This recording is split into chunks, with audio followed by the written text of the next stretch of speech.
So good morning, everybody. Thank you for joining us here today. My name's Ian Plummer. I'm Regional Sales Manager at Alkira, and I'm joined today by my customer, Maddock from Warner Hotels. Hi, great to see everybody today. Great to see people with the silent disco at the back, and hopefully we can project enough so you can hear us at the front as well. Today we're going to be looking at Alkira. We're going to have a short introduction to Alkira. We're then going to get into Warner's journey and look at how they've moved to a new model of network as a service. We're then actually going to do a live demo from Chris Noon, which I think you'll find really interesting. And if we have time, we'll do some Q&A at the end. So that being said, I think we're probably a bit of a new entity to many of you out there. Who's heard of Alkira before? Show of hands in the audience. OK, we've got 1, 2.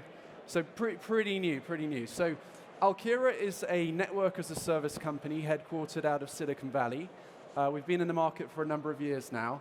Alkira enables customers to deploy networks on top of cloud infrastructure, which means from your perspective as a customer, you don't need to worry about the underlying hardware, software, deploying agents. It's consumed and it's delivered just like a cloud service, so like those compute and storage services that you're familiar with, but for the network. And what that means for customers like Warner and many others throughout the globe is that they can simplify the deployments of their networks. Their architecture becomes greatly simplified.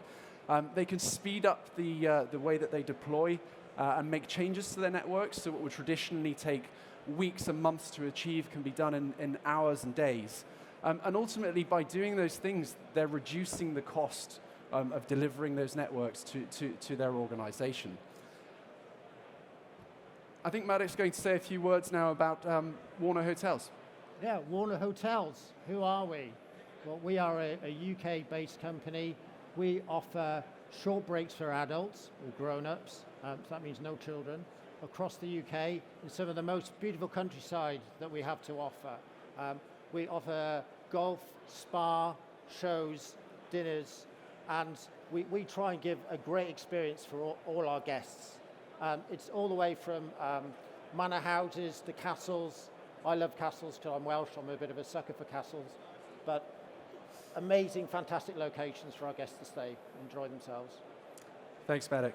So just before we jump into how Warner have deployed their network as a service, and we're going to build that up and really take you on the journey, just a little bit more on Alkira and how it kind of operates. So our underlying architecture is represented by these hexagons that you see on the screen here. They're what we call cloud exchange points, or CXPs for short. They're kind of like POPs in an old telco speak, but virtualized and sitting in the cloud on top of the cloud service provider infrastructure. They're available wherever there's an on-ramp to a cloud region in AWS, Azure, or GCP, and they're deployed and fully meshed throughout the globe to provide this global cloud backbone. So typically customers will come up with a design where they deploy these CXPs close to their workloads, whether that's sitting in the cloud or on-premise, and of course where their users are located as well. And they'll create this cloud backbone, whether that's global or regional in the case of customers like Warner. What we then want to do, though, of course, is connect our organization into that. So on the left-hand side here, you see that we have the on-premise elements. We can bring in sites, remote users, SD-WAN fabrics, on-premise data centers, co-locations, and also third parties as well. What we then want to do is connect those on-premise elements into your cloud services, because for many organizations, that's really where the future of their data and their application residence is. So what we have on the right-hand side here is that connection into those major cloud service providers. We go a little bit beyond, though, just the front door of the cloud. So we have the ability to connect directly with spoke-level VPCs and VNets so that you can now do your networking on top of the Alkira solution, meaning you don't need to understand or network within individual clouds and their unique cloud constructs. So there's a lot of simplification and optimization there. Finally, we have many integrations with leading firewall vendors. Again, we can do integrations on top of the CXPs for firewalls, for SD-WAN vendors, and for other sort of data integration type tools, the sorts of Splunks and ServiceNows. So that's a little bit of sort of what's Alkira and kind of how it works at a very high level. We're now going to talk in a bit more detail about exactly what Warner did with Alkira. So Maddock, tell us a little bit about what the infrastructure scenario was before you started to work with Alkira? Yeah, so our initial infrastructure was a traditional MPLS P-connected network, provided all our private connectivity through our partners' MPLS backbone, and SD-WAN to be able to allow us to connect to our direct internet access out to the internet. So a very traditional setup. Thanks, Medic. So here we've got, this will build up as we go, and we've got a diagram that sort of depicts the Alkira architecture. These boxes that you see here are how we represent our CXPs, our cloud exchange points. On the left-hand side, you'll see that we have the on-premise elements on the left. On the right, you'll see the cloud elements come in, and then in the middle is where we host our services, things like firewalls. So Matic, when we designed your network and deployed, we deployed these two CXPs. Tell us a little bit about those CXPs and why we chose those locations. So we've moved most of our workloads into the cloud. So we have Azure and AWS, and these areas represent the regions that we're using within AWS and Azure, so Ireland and London. And what's that blue box that we see on there? What's that all about? So that blue box is an Alkira segment. This is akin to an MPLS VRF, so it's a logically separated routing domain to make sure that all communication is kept within that segment. We'll see more segments in slides to come. That's great. So then the next stage was really about connecting up to the clouds. Tell us a little bit about how we did that and what that was like, Maddock. Yeah, so traditionally our AWS and Azure, we're connected on an AWS Direct Connect and an Azure connection back to our on-prem data center. Now, what we wanted is we wanted direct connectivity between the clouds over the Alkira network. So instead of them having them routing via our on-premise network, we brought them directly together across the hyperprovider's backplane. So we've kind of simplified the architecture, lowered the latency, all these sorts of Very benefits. much so. But of course, you still have an element of on-prem today, Malik. Tell us a little bit about that and how we connect into this. Yeah, even though we are migrating all our services into the cloud, there's always going to be some sort of element that lives on-prem. And for that connectivity, traditionally we would have an IPsec connection going into our straight into our MPLS providers. But now we've surfaced that IPsec directly into the Alkira network. And then, of course, there's the partners. So many organizations, particularly in hospitality, travel, banking, finance, have interconnections with third parties, and I'm sure you're familiar with that as an audience. Tell us, Maddock, a little bit about the extranet component and how you connect in the partners and third parties that you need to interact with in your network. Yeah, so within our ecosystem, we have a large number of third-party providers. Some of those are doing financial services for us, or we're doing frontline point-of-sale equipment. So traditionally, again, we bring those into our on-prem network on an IPsec connection. Now what we've done is we've taken that and terminated that directly onto the Alkira CXPs with a redundant IPsec. Not only are we doing that, but quite often you'll have an overlapping address space, our RFC 1918 address space, with a provider that will clash with yours. So we're also enabled us to deploy NAT within the Alkira backbone as well. That's great, Maddock. And then next, I think to kind of finish off, where we've obviously achieved all of these things together, and now we're moving on to actually migrating the sites and bringing the hotels into the network. Talk us a little bit about how that's going and what's next, Maddock. Yeah, that is our next logical step. So we're going to be bringing our hotels directly into the Alkira network. Again, surfacing those directly into the CXP from the hotels in. One thing I should touch on as well, although we're seeing topologies here with slides, and you'll see a great demo at the end by Chris. A lot of this can be done within the console, and you'll see this in the console, but the main driver for us as Warner was the ability to use Terraform infrastructure as code to deploy our networks.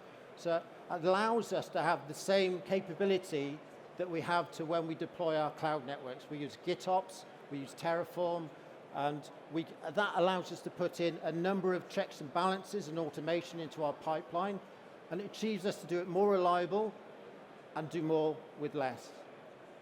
That's great. So overall, Matic, you've achieved a lot with Alkira. We've driven that simplification. We've connected up those clouds. Overall, what's your achievement? What is it that you feel you've managed to do with Alkira? The achievement with Alkira is it's allowed us to uplift our networking, bring it into the same status as we deploy our cloud networking. So it's increased our velocity to change. It's made us be able to add automation, and it's been able to lower the cognitive load on the teams. We now deploy our networks exactly the same way we deploy resources into the cloud. That's great. Thank you so much, Matic. Thank you. So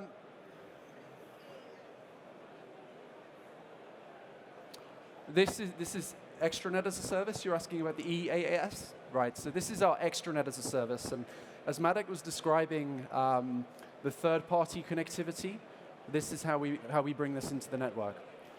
Okay. Yeah. So just touching on that. So this is another segment that we've got here. So again, it's a logical VRF within an MPLS-P sort of ideology. We can route leak between both of those segments. So just as within MPLS, you route leak. So you can now also have enforcement points on there, as well as the edge. You can do 6-tuple filtering, so allow you to have secure connectivity and make sure that your third parties can only talk to what they actually need to talk to.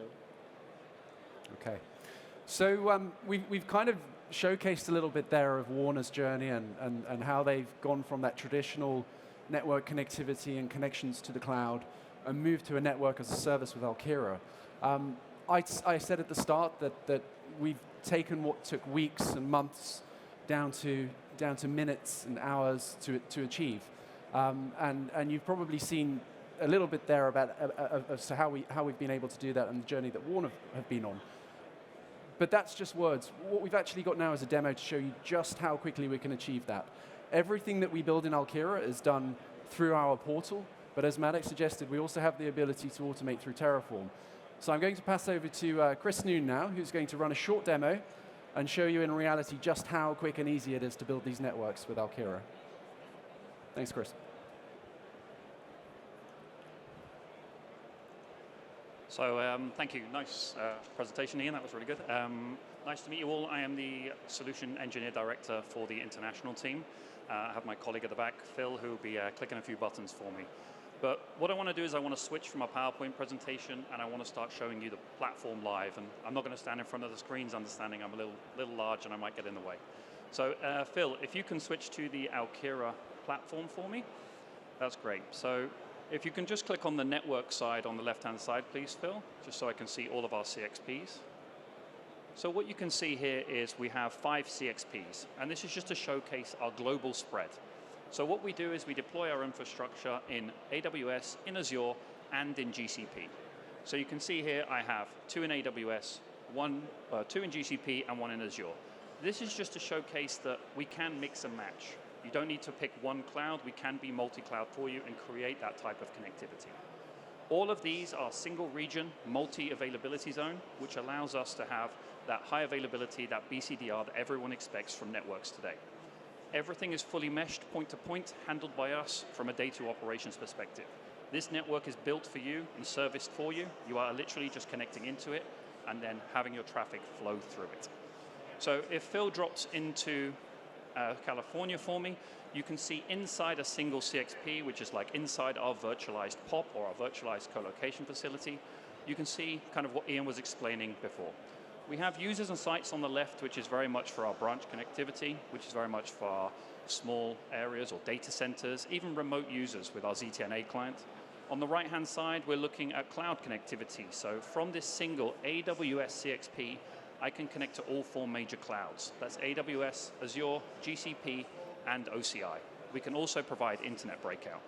And from the center, we do have our services. And within our services, we're looking at different things like FortiGate, Cisco, Palo Alto, Checkpoint, and F5. So what I want to do is, I didn't want to showcase clicking through a portal. What I want to do is showcase our power of automation, which is what most of our customers do today. So if Phil flicks to the other screen, I'm going to use my automation platform of choice, and he's going to click run for me. So a little shout out to M0 there, former company of mine. So this is going to start spinning up in the background, and this is just going to do a Terraform execute. So now if Phil switches back to the platform itself, what you can see here again is within this California platform, what I want to do is I want to build out a fully functioning CXP, a fully functioning POP. So this could be, for the next 5 to 10 years, this could be a hot site. So we have some customers that need to spin up things in, say, South Africa or Australasia or Tokyo, things like that. And you can see slowly but surely that Terraform apply is going to start bringing in different components. So you can see within a matter of seconds, I'm already bringing up branch offices, I'm bringing in data centers with SD-WAN, I've connected into Azure, and I'll be connecting into AWS and all of the VPCs within there. We're also going to deploy a firewall in the center of it, so we'll be using Palo Alto for this demonstration. You can see how quickly and how easily I'm deploying infrastructure in cloud. So yes, albeit I'm an expert in Alkira, and I work with our automation, and it was a little quick, but we can stand this up for customers, and we did with Maddock and the rest of his team. So a little shout out to Rich, who I work with very regularly from Warner. We're standing up this type of infrastructure in 30 minutes, an hour, and he's getting connectivity from all his sites all around the UK and all around that region into everywhere he needs to do it. No hardware, no software, no agent installs anywhere on cloud or on-prem.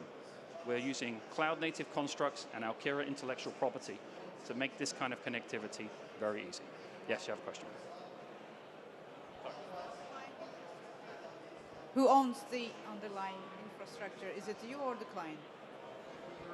So that's a great question. One of the questions we get asked quite regularly is who owns the infrastructure that's being used? So you can think of us like a virtualized POP. So the same way you rent rack space from Equinix or from a Megaport, so you have kind of those racks, we do that virtually. So you're essentially getting a tenant, and in that tenant you have the virtualized hardware that is yours. And then within that tenant, we own the hardware, we maintain it, we make sure it's quote unquote powered on, connected, running smoothly. Yes, so from a billing perspective, what would happen is we take all of the AWS or Azure or GCP billing, we take all of that, we pay for that, and obviously you pay for our services. So it's kind of like a back charge with a little extra on top, obviously. But you can see how quick and easy it was to spin up all of these. And just to highlight underneath, as Maddox suggests, multi-VRF, something that's not there cloud natively. So obviously we have a couple of minutes left, so Phil, I'll ask you to switch back to the presentation and the next slide, and I'll hand back over to Ian. Thank you very much, Chris. That was a great demo, and you can see the power and the speed at which Alkira can deploy these networks, so I hope that came across. We've got a few minutes left, so I'd like to open up the floor for Q&A, but we are also here for the rest of the day. We have a booth on the back wall, just back here. There's the number. But any questions from the floor?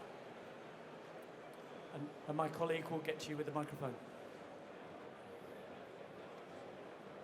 Any questions at all?